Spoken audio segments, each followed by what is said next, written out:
Okay, hi there everyone. This is Lori from Clazy, and this is going to be, I guess it's our third instructional video, although the second one was just a drawing contest where we did the llama.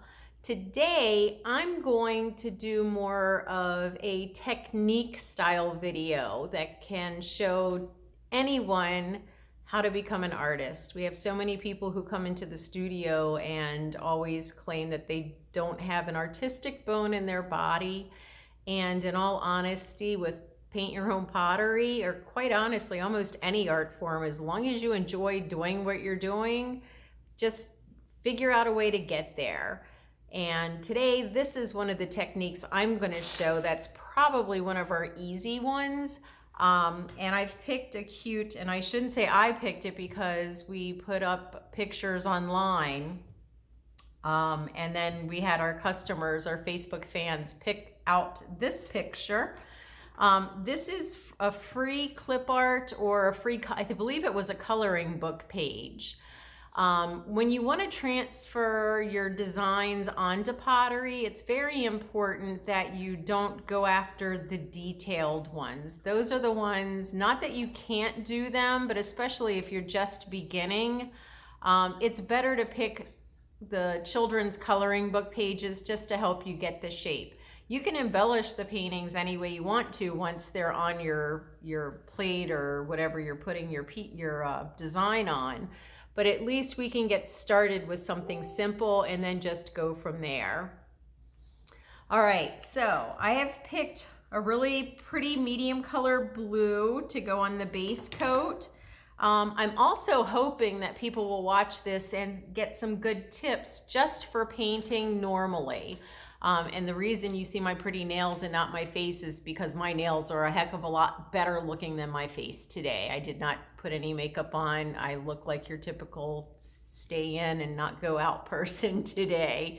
Okay, so let's get started. The first thing I'm gonna do is put 3 coats of our medium blue glaze on the plate.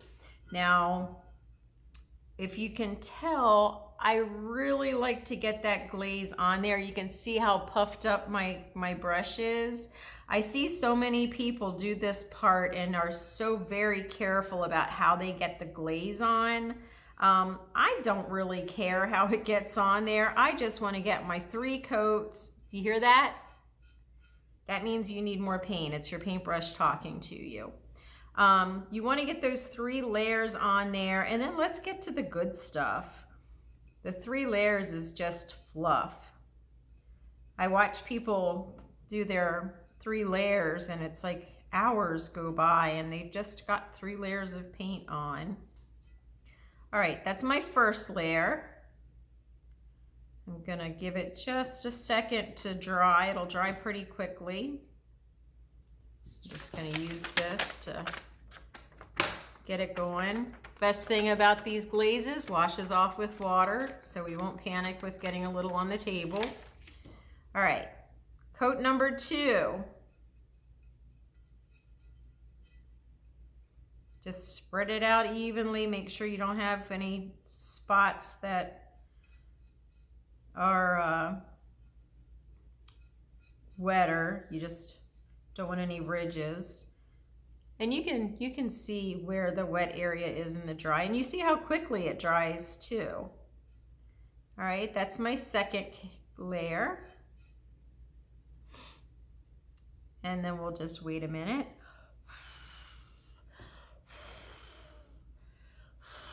As soon as it's not shiny anymore, it's ready for the next coat. And you can see by the reflection of my camera light that it still has some shiny spots. But you can also see how quickly it's drying. It's only got a couple spots left. We'll just wait a second or maybe a minute, probably not even a minute. And again, all you're doing is just putting a nice even layer, and you want your paintbrush nice and wet, and get that 3rd layer on there.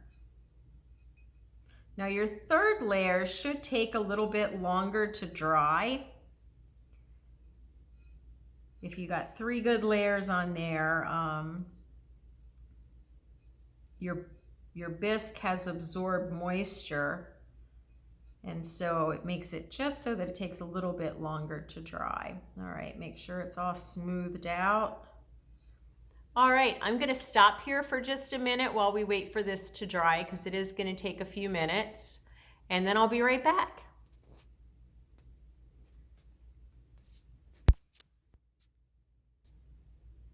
Okay, I'm back. It's almost dry. It's dry enough for me. Okay, I've cut out our sheet of paper. This is just copy paper. It's not special paper in any fashion.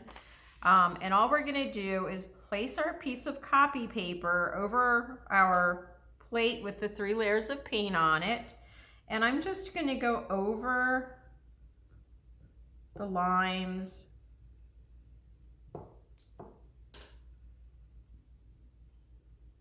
and copy the design right onto the plate. I'm putting some decent pressure on here. I'm not trying to push my pen through the plate, but I am putting some good pressure on here so that at least it'll make a nice dent. If I'm not perfect with my lines, I can live with that. Just want to be somewhat speedy.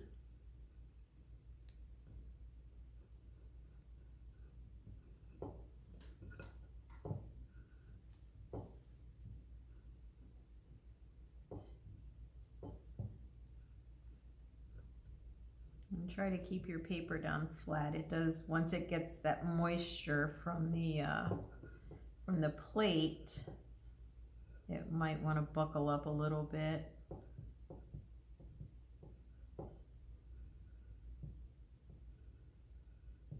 Okay, put these eggs in.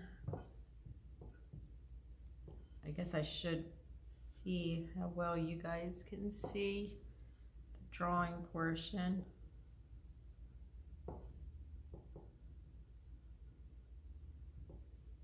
Now I can pick and choose what designs I take from this.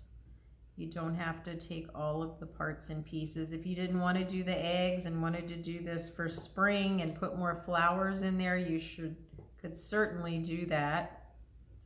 But I'm going to do it just following the design that's already here. Let's get the egg taken care of.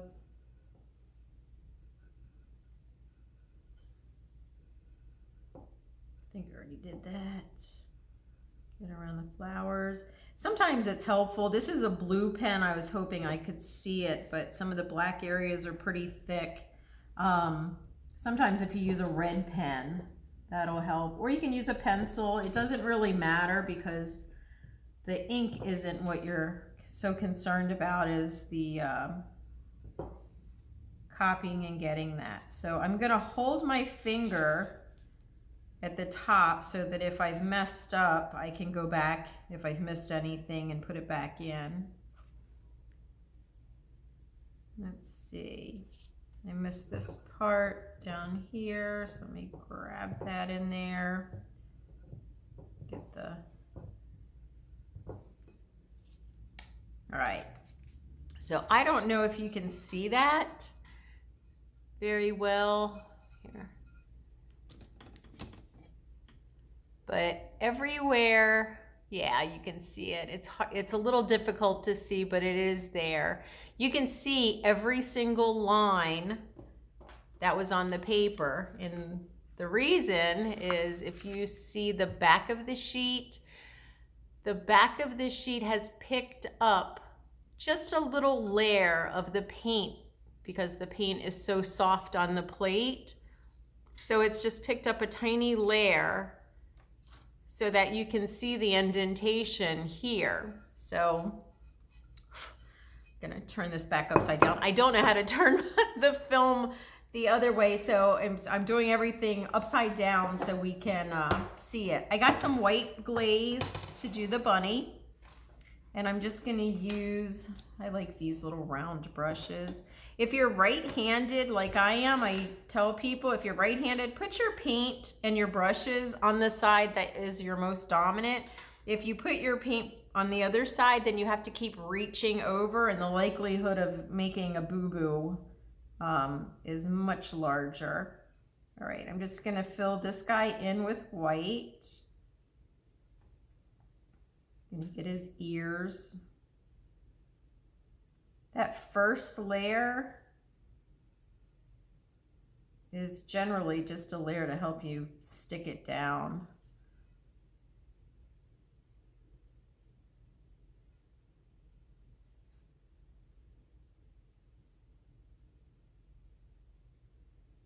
I don't know how interesting watching someone paint is, but let me see if we can push this down a little bit further.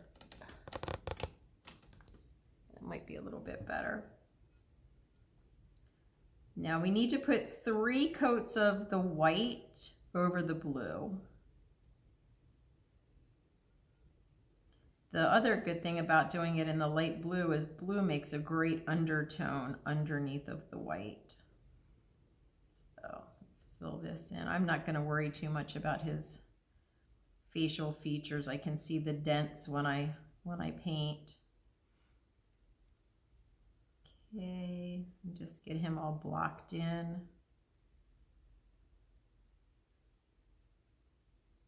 Now, you notice as I'm going in these little crease areas, I'm not getting a smaller brush, but what I am doing is I'm not pushing down as hard on the brush.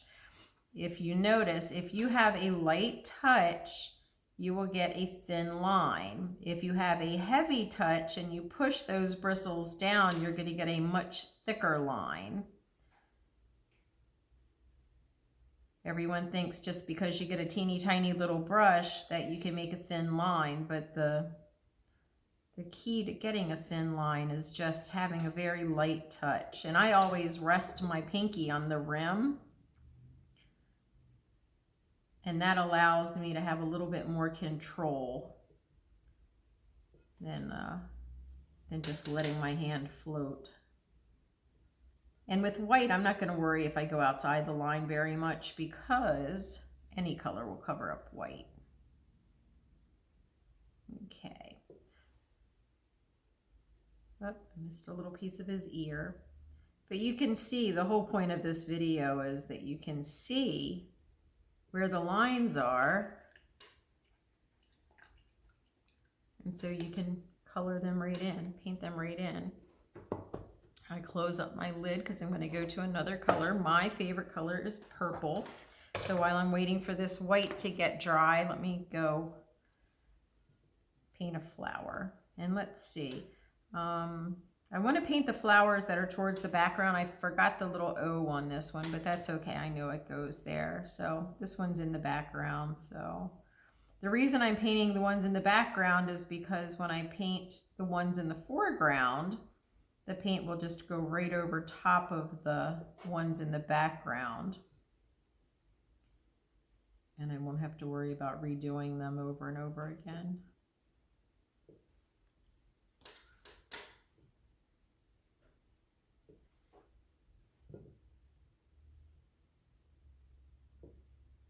Now, one of the things I love is when people post pictures of the things that they've made here at the studio. We don't have a whole lot of that.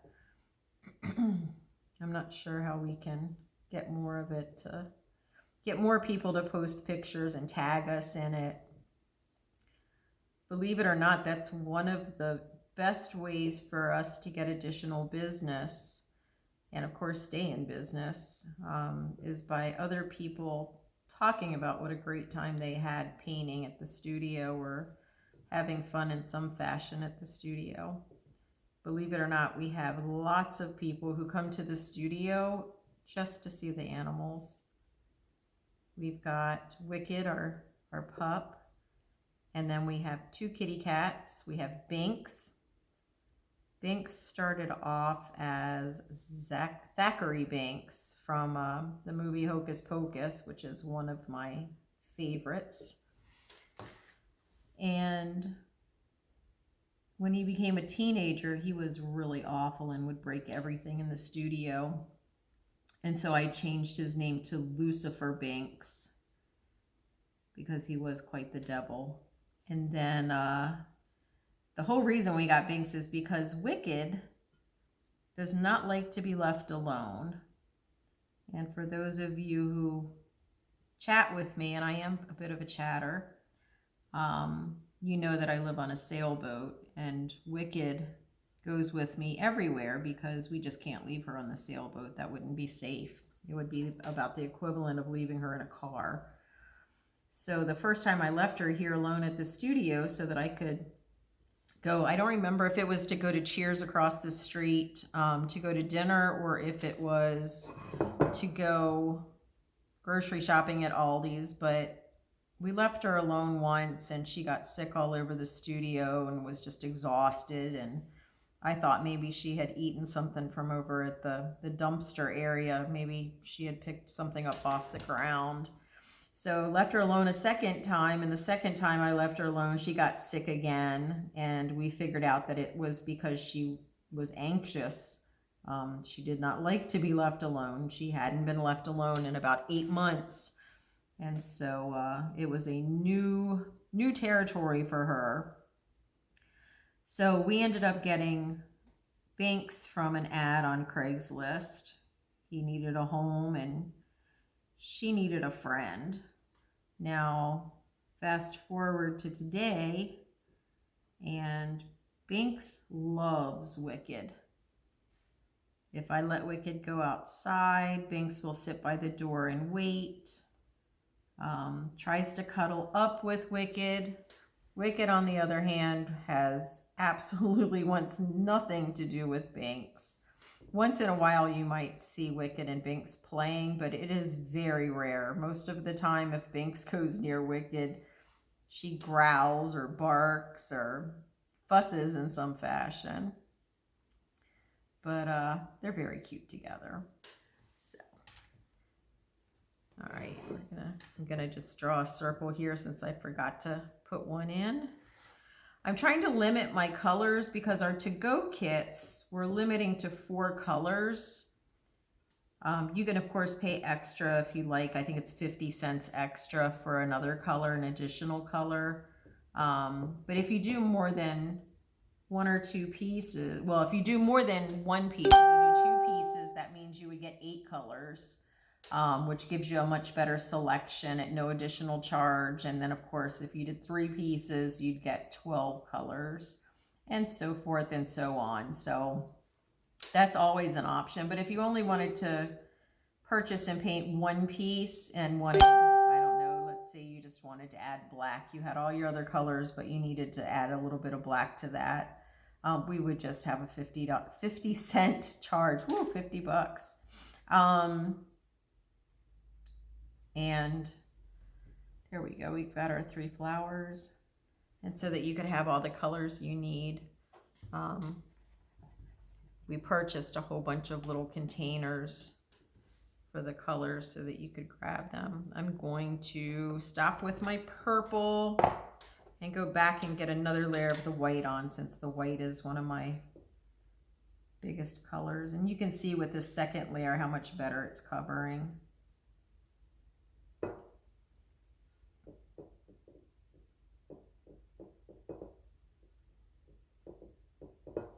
All right, let's see. We were talking about the animals. We have a year, and it was almost a year to the day after we got Binks. We had a fundraiser here for the Brevard Humane Society, which, if you guys didn't know this, we do lots of fundraisers. It's one of our favorite things to do. We believe in being committed to our community and helping our community, in the hopes that, of course, our community will support us as well. It's just a good business practice, I think.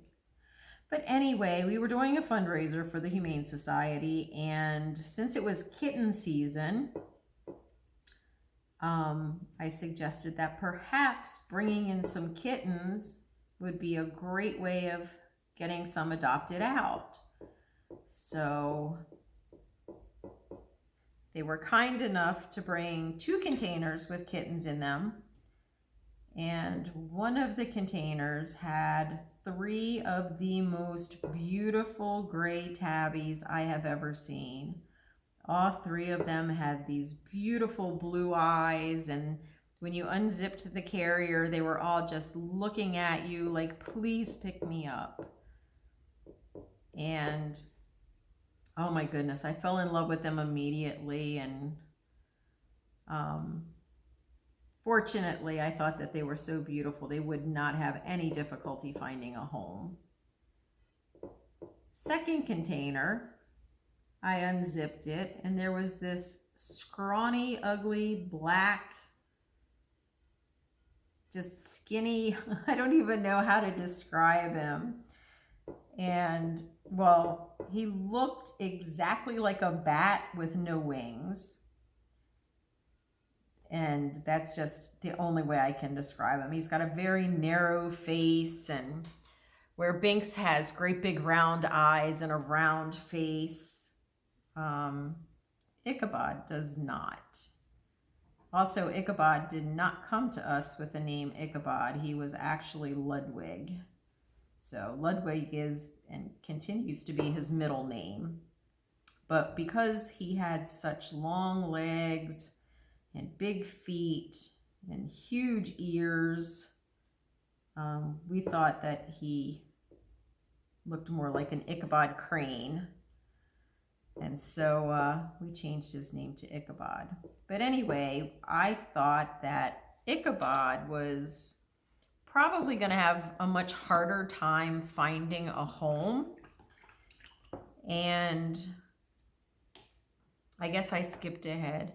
I asked the lady that was in charge of Ichabod, I said something to her about how ugly he was in comparison to the other kittens, and she suggested, slyly I might add, that I pick Ichabod up. Well, the moment I picked him up, he started purring and snuggling, and he is just the sweetest kitty.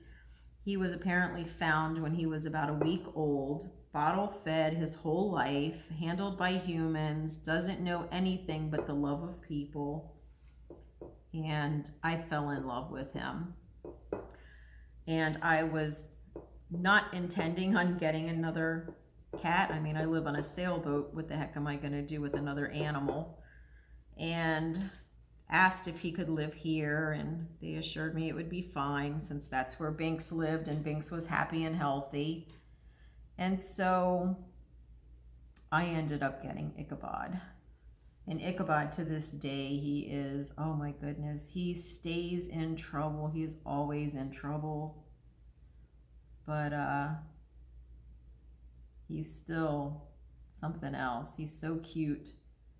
You can't really get mad at him. He breaks everything. Goodness, probably when he was about 6-7 months old, everything in the studio was up for grabs. Within a month, 2 months, he broke my laptop. I had a MacBook. He broke that. He was sitting on it, and it was sitting on a table, and he jumped off of it, and the MacBook slid across the table onto the tile floor, and the whole thing broke. Too many pieces, and I didn't want to pay for the repairs. I figured it'd be cheaper just to get another computer, and I did. I got another laptop. Let's see, since I have this purple out, I think I'll do some of the eggs. It wasn't 2 weeks after that Ichabod jumped on top of the shelf that my desktop computer for the business is on. knocked that onto the ground, and it was a Dell all-in-one where the monitor and the computer are the whole shebang, and broke the screen on that. So I had to rush to one of my friend's businesses and get a used computer, which is what I'm still working on. And it was like this little booger. He is just, and he breaks pottery. Everybody's always, oh, do they break pot? Yes, they break pottery. All right, I put this purple by this other purple, so I think I might have to change my strategy and just outline this one. There. And let's see, I think that's all for the purple. Put my third layer of the purple on, and you can see my third layer is not nearly as detailed as the other ones. I just want to pop some color in the center. I already have my outline.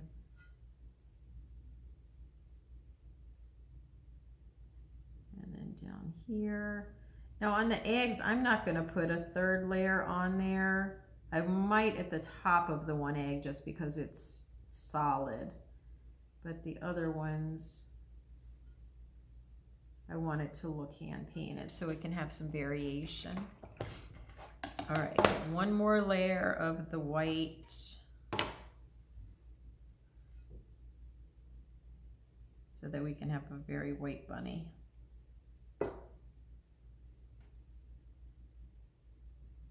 I'm not going to put any white on the back side, this piece and this piece, because they're going to be in the shadow. So if they have a little bit of see-through, I think it'll be all right.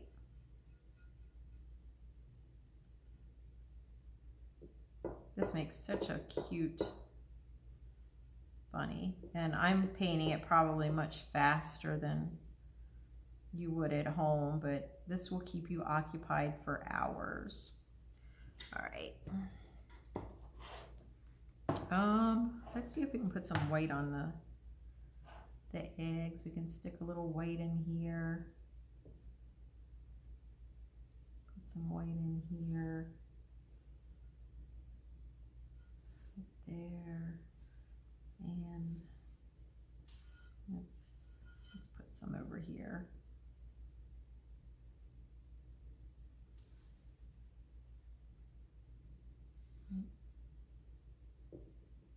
These areas close to the,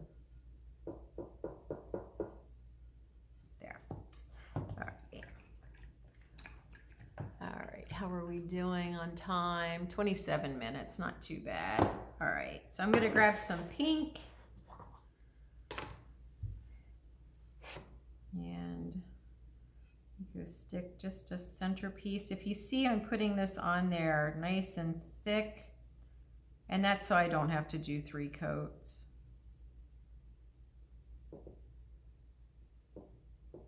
I'm not brushing out the color. I'm just dotting it and piling it up. So that works great for dots. That's really all it works for. You don't want to do that when you're working on anything else than the circle areas. See if you can still see. I'm going to fill in this flower, make it pink.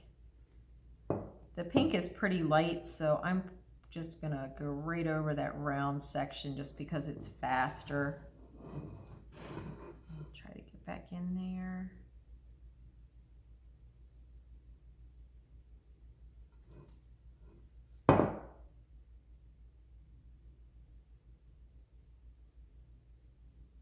Okay, what other color?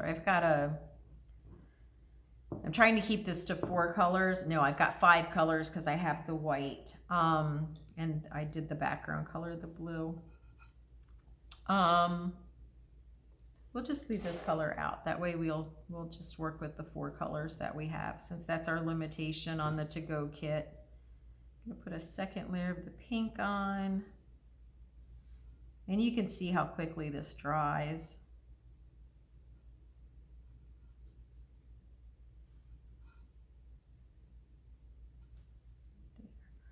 I think this is probably a good place to stop right now. I'm gonna go ahead and finish painting it. I don't think you need to watch me do all the details of the paint.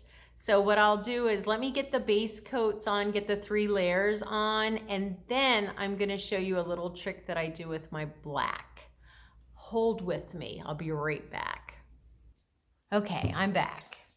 I've filled in all the pieces that I want filled in.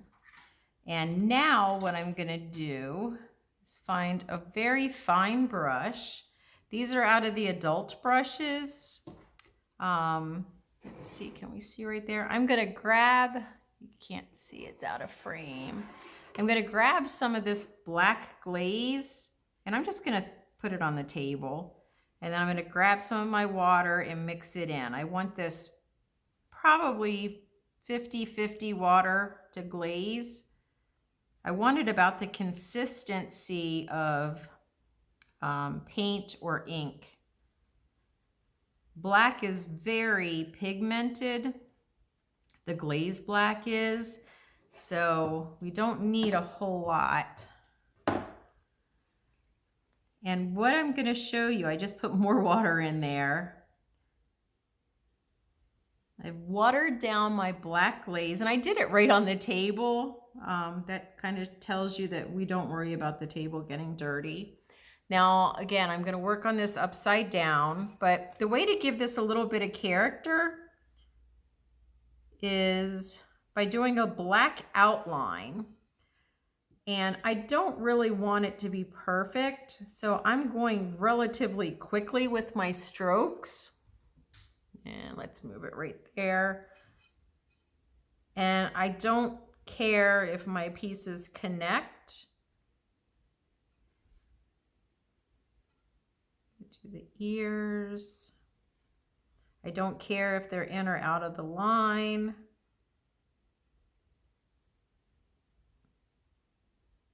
People like to get so very particular, and it adds so much stress to your project. It adds stress to just your fun that you're having doing your project. I'm gonna, let's see, flip over our character here. I'm gonna put it somewhere where we can hopefully see it. I moved the camera down so that we could be a little closer. There we go. So, and also, if you can see, I twist and turn my brush so that I can get a good point. Again, you want a light touch to get small, skinny lines. And by adding that water into the glaze, it goes a lot further. Glaze is pretty thick. So just by adding a little water